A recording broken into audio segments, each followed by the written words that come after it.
Well, hey guys, and welcome back. My name is Jessica Leichtweisz. I'm the CEO of Hope Education Services. I'm passionate about helping you, bring you the information you need to know to help your child with autism. Whether you're a teacher, a parent, or a therapist trying to understand ABA better, we're here to support you.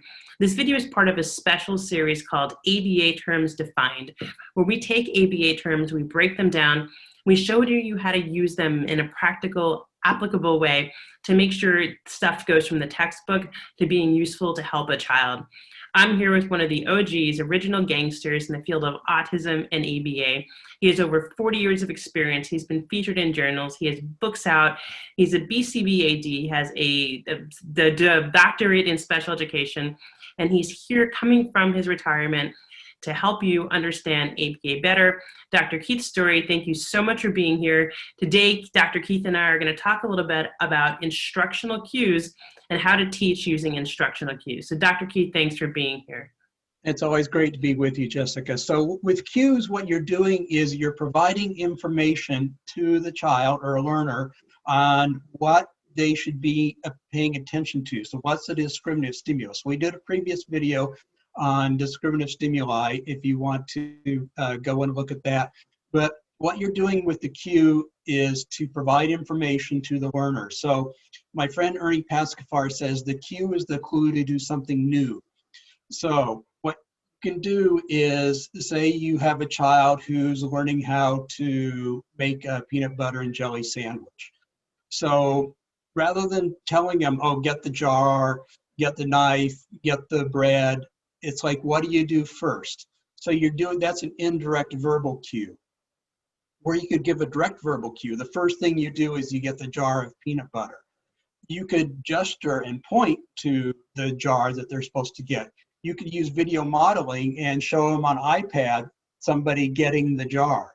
So it's just, you're doing cues to provide information to the learner on what they should do. So it's not that you're necessarily just telling them what to do, because you're trying to highlight with your cue what they need to respond to. So what's the SD that the learner needs to respond to in that situation. So the mistake that people make often in delivering cues is they just tell the person what to do, and the person then just does it, or they might, physically help the person do it. But the person's doing it, but they're not understanding what the SD is that they need to respond to in that situation. So when you're not there to teach them, they're unable to do the task on their own because they're prompt dependent on you to tell them, rather than when the natural SD is present, that they respond to it in an appropriate way. Yeah, I love that. I've actually never heard anyone phrase it that way. And all the time I have therapists that are having children become prompt dependent, and they'll ask me for support. And we'll talk about the fact that, okay, well, the child is just waiting for you to show them how to respond. That little differentiation of a cue, thinking of it as rather than helping a child respond, which to be honest is how I would have phrased it before even recording this video with you. So I actually benefited from this, that little switch in showing a child what to pay attention to respond. That will make all the world of difference. So I've been doing that, but I didn't never really phrase it that way. I think that's an incredible way to say it. Thank you so much, Dr. Keith, for sharing that.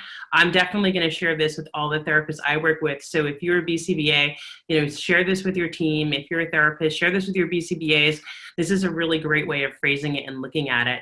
And Dr. Keith, you have some books out for people that are interested in ABA. Can you show us those books? And then if you are interested in the books, we'll have the links in the comments below. Well, I'll just show you one today. It's Systematic Instruction for Students and Adults with Disabilities.